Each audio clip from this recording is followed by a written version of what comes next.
بسم اللہ الرحمن الرحیم، شروع اللہ کے نام سے جو بڑا مہربان نہایت رحم والا ہے۔ اللہ اکبر اللہ۔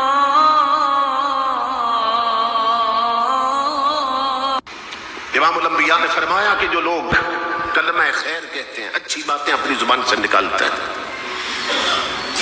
قرآن پاک کے جو الفاظ میں نے تلاوت کی ان میں بھی اللہ نے اسی حقیقت کو بیان کیا ہے، اور ہر شخص جانتا ہے، یہ پنکھا چلا دیں، ہر شخص جانتا ہے کہ ہم جو بھی عمل کرتے ہیں نا، یا جو بھی بات کرتے ہیں، ہمارے دونوں کاندھوں پہ دو فرشتے بیٹھے ہیں جو اچھی بری باتیں، اچھے برے عمل لکھتے رہتے ہیں، اس کی ریکارڈنگ کرتے رہتے ہیں۔ یہ سب کو خبر ہے نا، دو فرشتے ہیں دونوں کاندھوں پہ، اچھا عمل کرے تو یہ لکھ لیتا ہے اور برا عمل کرے تو بائیں کاندھے والا لکھ لیتا ہے۔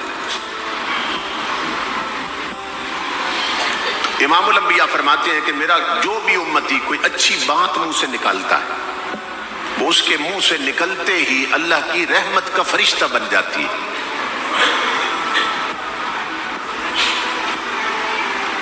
جو بات بھی اچھی منہ سے نکلتی ہے، یہ یاد رکھیے، اس سے فرشتہ بنتا ہے، فرشتہ پیدا ہوتا ہے۔ اور حدیث پاک میں ہے کہ وہ فرشتے زمین اور آسمان کے درمیان محو پرواز رہتے ہیں، محو پرواز رہتے ہیں۔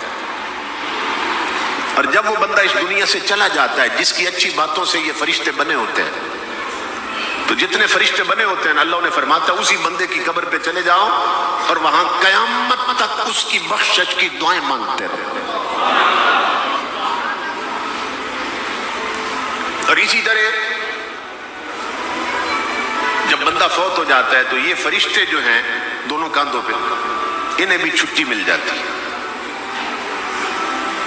کیونکہ ان کی ڈیوٹی یہ ہے کہ جب تک بندہ زندہ ہے اس کے اچھے برے عمل لکھتے رہو، اچھی بری باتیں لکھتے رہو، جو وہ بات کہتا ہے وہ بھی لکھ لو، جو عمل کرتا ہے وہ بھی لکھ لو، تو یہ لکھتے رہتے ہیں۔ لیکن بندہ جب مر جاتا ہے تو اب عملوں کا دفتر تو بند ہو گیا نا، عملوں کا زمانہ ختم ہو گیا،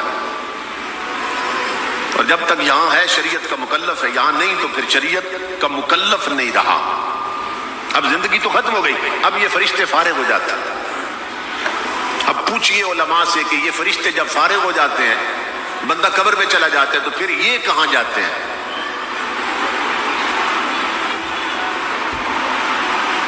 یہ غور سے سننا، میں حدیث پڑھ کے سنانے لگا کہ یہ فرشتے پھر کہاں جاتے ہیں۔ تو حدیث رسول ہے کہ یہ فرشتے عرض کرتے ہیں، مولا جس بندے پہ ہمارا تقرر تھا اور ہم مقرر تھے جس بندے پر، اب وہ بندہ تو فوت ہو گیا، وہ تو قبر میں چلا گیا، تو ہم ہو گئے فارغ، تو کیا اجازت ہے کہ ہم آسمانوں میں آ کے رہ سکتے ہیں، آسمانوں کی دنیا میں؟ اللہ فرماتا ہے نہیں، آسمان تو میرے فرشتوں سے بھرے ہوئے ہیں۔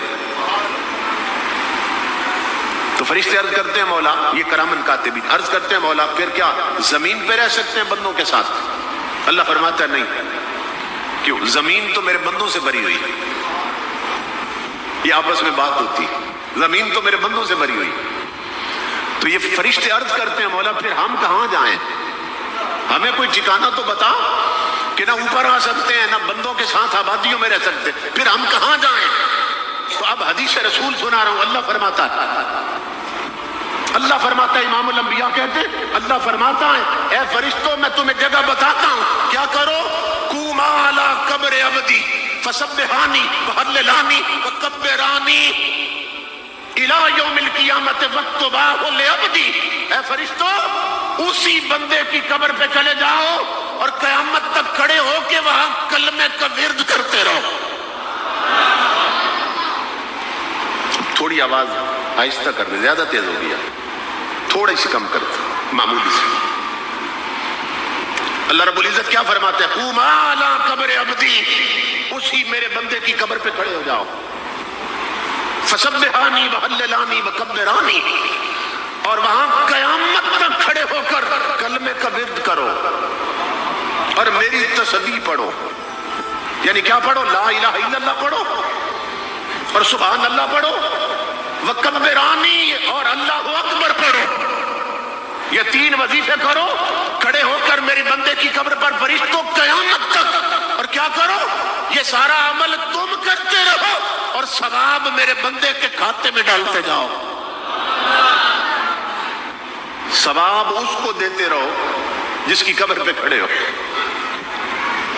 تو امام الانبیاء کے غلاموں، اس سے کیا پتہ چلا کہ اگر اللہ والوں کی قبروں پہ ہم نہ بھی جائیں، حضرت علامہ مفتی عبد الشکور رحمت اللہ تعالی جو زندگی بھر کلمہ خیر کہتے رہے، سمجھ رہے، زبان کھلی تو یا فرمان خدا نکلا یا قول مصطفیٰ نکلا، کتنے فرشتے بنے ہوں گے، کیونکہ ہر اچھی بات سے فرشتے بنتے ہیں۔ تو امام الانبیاء کے علماء، آج اللہ والوں کی قبر پہ ہم اگر نہ بھی جائیں تو وہاں فرشتوں کی کمی نہیں ہے، وہاں ذکر کرنے والوں کی کمی نہیں ہے، اور آج نادان کہتے ہیں قبروں پہ نہ جاؤ، بندے بندوں کو روکتے ہیں قبروں پہ نہ جاؤ، اور اللہ نوریوں کو کہہ رہا ہے قبروں پہ ایسے جاؤ پلٹ کے قیامت تک واپس نہ آؤ۔ یہ فرق سمجھ آیا آپ کو؟ بندے بندوں کو روک رہے قبروں پہ نہ جاؤ، وہ نوریوں کو کہتا ہے قبروں پہ ایسے جاؤ قیامت تک پلٹ کے نہ آؤ، اور وہاں کیا کرو؟ وہاں کھڑے بھی رہو، قبروں پہ حاضر رہو، اور وہاں ذکر بھی کرو اور ایصال ثواب بھی کرتے رہو، تاکہ دنیا کو پتہ چل جائے قبروں پہ جانا، وہاں ذکر کرنا اور ایصال ثواب کرنا یہ شرک و بدعت نہیں، معصوم فرشتوں کی سنت، یہ عزتیں ملتی ہیں۔ اب یہ ہے کہ آپ دیکھ لیں کہ ہماری زبان دن میں کلمہ خیر کہتی ہے یا غیبت اور چغلی اور گلے ہی کرتی رہتی ہے اور گالیاں ہی دیتی رہتی ہے؟ ہماری زبان کیا کرتی ہے دن کو؟ ہر بندہ جان سکتا ہے کہ وہ اپنی جنت بنا رہا ہے کہ دوزخ بنا رہا ہے۔ آج زبانیں اتنی غیر محتاط ہو گئی کہ ہم بہت غلط بولتے ہیں اور بہت زیادہ بولتے ہیں اور بڑی جرأت سے بولتے ہیں۔ میں نے تو دیکھا کہ مرنے والوں کو بھی بخشتے نہیں ہیں، مرنے والوں کو بھی معاف نہیں کرتے۔ جنازہ ہو جاتا ہے نا تو اعلان ہوتا ہے کہ میت کا منہ دیکھ لو، میت کا منہ دیکھ کے جب گھروں کو پلٹتے ہیں نا، جنازہ گاہ سے نکلتے ہیں، تو پھر کئی کانوں کو ہاتھ لگا رہے ہوتے ہیں اور دوسروں کو بتا رہے ہوتے ہیں یار اللہ معاف کرے، پتہ نہیں کیا کرتا رہا، دیکھا ہے چہرہ کتنا عجیب ہو گیا تھا، دیکھا ہے رنگت کالی ہو گئی تھی، پھر تبصرے کرتے کاش اس سے بہتر تھا تو نے چہرہ نہ دیکھا ہوتا، اور بدبخت اس نے دنیا چھوڑ دی مگر تو نے اس کی غیبت نہیں چھوڑی، تو نے اب بھی پیچھا نہیں چھوڑا، تو اس کے کالے رنگ پہ پریشان ہے، نادان، اپنی فکر کر، ہو سکتا ہے مرنے کے بعد تیری شکل بگڑ جائے، اپنے گریبان میں جھانک، رب سے اپنے گناہوں کی معافی مانگ۔ تو ہمارا حال یہ ہے